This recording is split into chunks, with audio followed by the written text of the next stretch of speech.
This is an audio recording of Bob the Photographer by Arthur M. Winfield, narrated by Right Here Audio.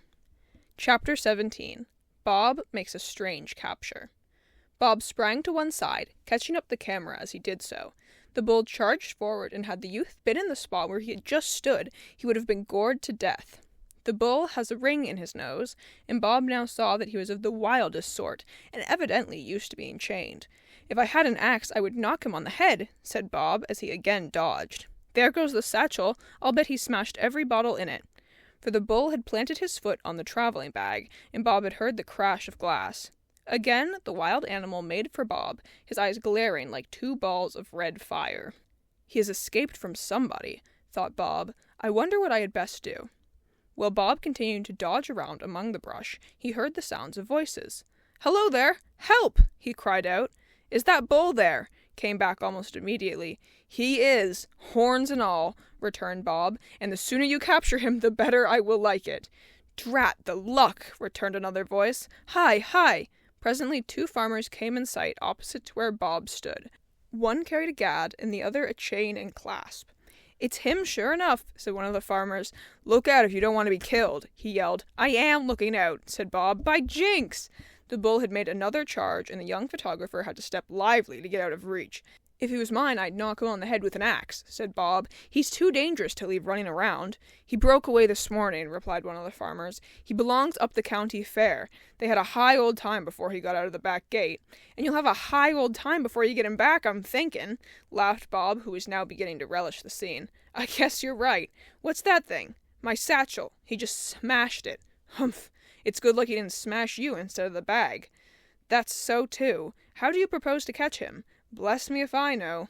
"I want to get the chain on him if I can," put in the other farmer. "That's easier said than done. Hold up, give me that chain." Bob snatched the chain from the man's hand.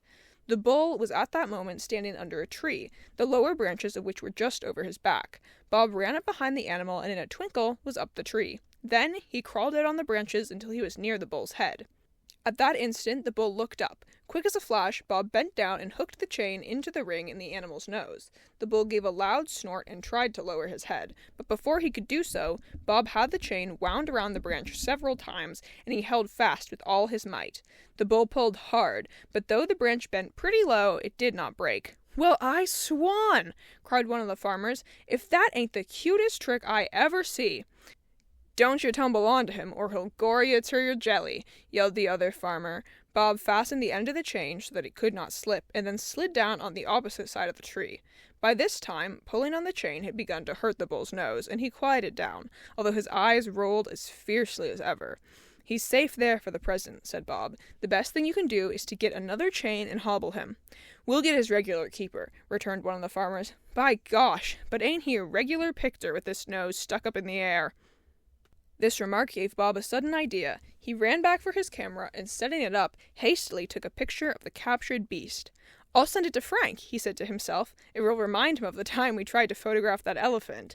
While Bob was taking the picture and looking over the wreck of his satchel, one of the farmers made off to notify the keeper of the prize bull of what had occurred. He returned in a short while, having met the keeper on the road.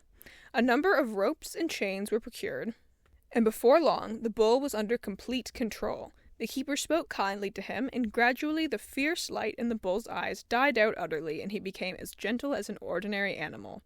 "A woman teased him with a red parasol," explained the man to Bob. "Otherwise he would never have acted in this fashion. I will be able to lead him back without further trouble. Mark my word." And when he started, the bull went along just as if nothing out of the ordinary had happened. As there were no more pictures to be taken that day, Bob followed the keeper and the 2 farmers to the county fair, which was being held on the outskirts of Dartonville. He was allowed in without buying a ticket, and when he met the owner of the bull, that individual promptly offered to pay for all damages done. "Well, the chemicals in the bag were worth about $6, said Bob. "And the satchel? I don't know, it was a gift. Will a $10 bill cover it? I think so. Then here is a 20. 10 for your loss, and 10 for your ingenuity in helping us capture the bull." Bob pocketed the cash with thanks. The adventure had been rather a perilous one, but on the whole he had enjoyed it. Buying himself a pocketful of peanuts, Bob strolled around the grounds. He was not much interested in the display of prize fruit and vegetables, having seen too much of this stuff while working on the farm. But the sideshows attracted his attention. They had big paintings hung outside, and Bob had seen very little of anything like it before. "Walk up, ladies and gentlemen, and see the most marvelous exhibition on the face of the globe," cried out one of the sideshow spouters. "The bearded lady from Georgia, the four-legged man from California, and the celebrated glass-eater, Mazadi, from the island of Borneo. Admission but a dime, and if you are not satisfied, we will refund you your money." Bob listened for a while, and during this time he was doing so, he saw a tall figure walk up to the stand, buy a ticket, and enter the dirty tent. It was Joel Caro. Gracious, he must be treating himself, thought Bob. A whole 10 cents spent at one time, not to say anything about the price of admission to the fairgrounds. I have half a mind to follow him in and see what he has to say when we meet. Bob thought over the matter for a moment, then he dropped a dime into the doorkeeper's hand and passed inside the show tent. As he expected, the show, if it may be designated by that name, was the worst kind of a swindle. The bearded lady's beard was a false one, the four-legged man had 2 artificial limbs, and the glass-eater ate nothing more brittle than a peculiar kind of rock candy. Only half a dozen visitors were inside the tent, and they stared stupidly around, first at the so-called curiosities, and then at one another. Bob looked for Joel Caro, who had inspected the curiosities, and was now making his way to a corner of the tent, where stood a flashily dressed man, having before him a small showcase and a box filled with envelopes. The showcase was laden with articles of jewelry, each bearing a certain number. "Here's your chance to make money," said the flashily dressed man.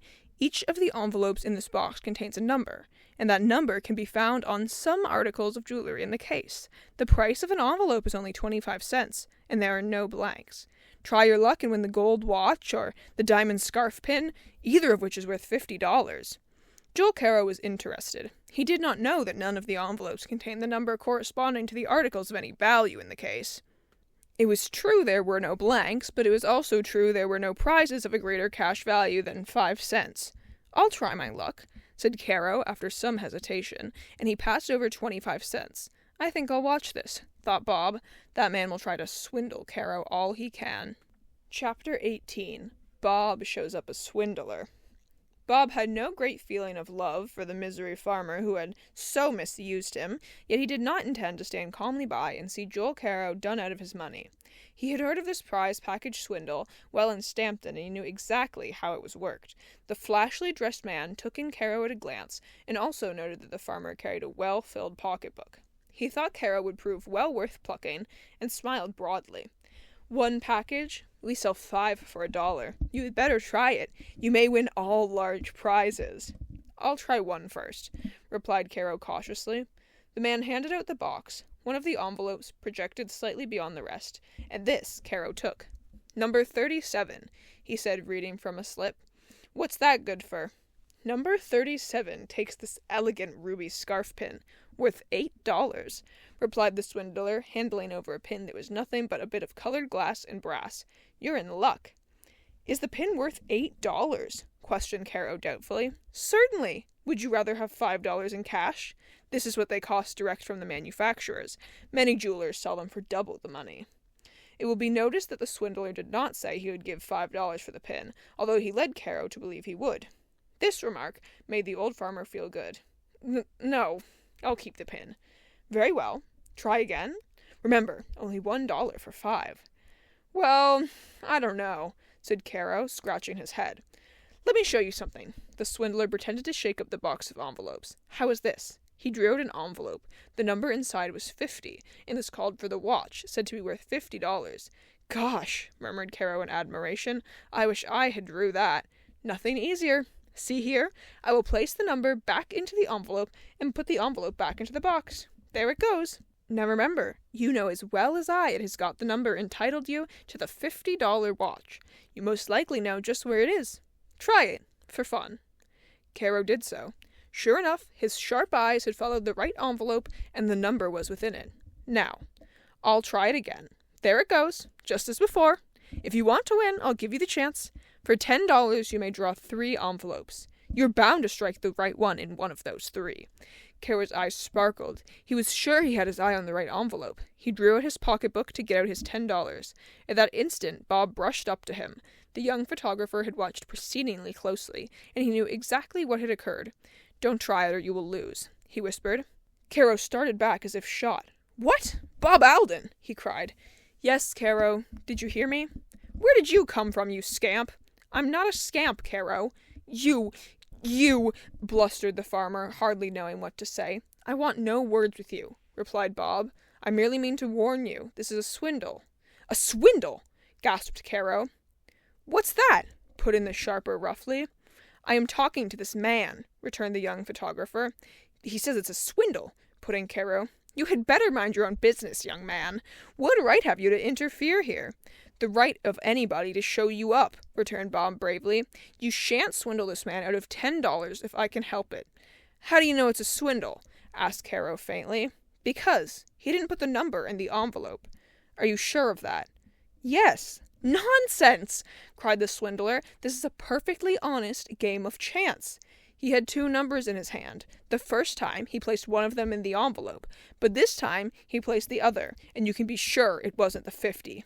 See here! You get out of here! Cried the swindler in a rage. I have a good mind to have you arrested for interfering with my business. You may have me arrested if you wish, replied the young photographer coolly. The swindler rushed from behind his stand and caught Bob by the arm. Let go!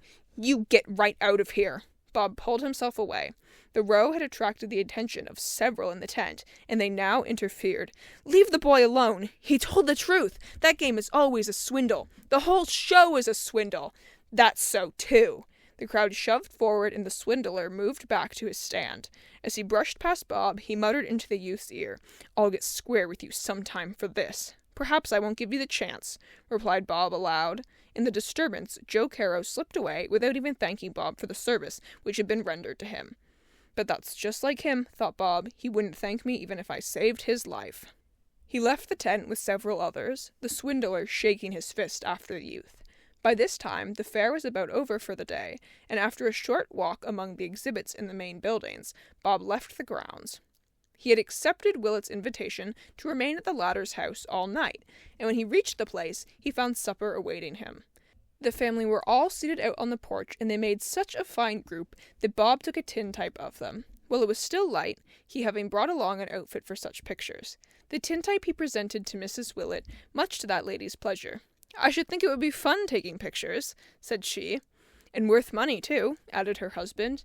It is both, and it is also perilous, returned Bob, and he told of the adventure with the prize bull. My, it's lucky you weren't killed, cried the woman. Weren't you scared?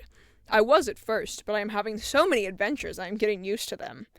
Bob learned that the horse which had plunged into the creek was doing nicely, and would in all likelihood recover entirely from his involuntary bath. Bob had never been in Dartonville before, and after supper, and while it was still light, he took a stroll through the town. He stopped at the drugstore, and there purchased such chemicals as had been lost in the smashed satchel. Now, if one of these plates turn out all right, I'll be ready to start off first thing in the morning, he thought. Bob did not know that his entrance into the drugstore had been noted, yet such was a fact. The man who had tried to swindle Joe Caro was stopping at the hotel opposite the place of business, and he was now seated on the piazza, smoking a cigar. There's the boy who caused me so much trouble this afternoon, muttered the swindler. I promised to get square with him, and I will. Throwing away his cigar, he ran down the piazza steps and took up a place behind a tree. He had not long to wait. With the chemicals in a small package in his left hand, Bob came out of the drugstore and walked towards the Willett home. It was getting dark now, and the young photographer wished to develop the pictures he had taken before retiring.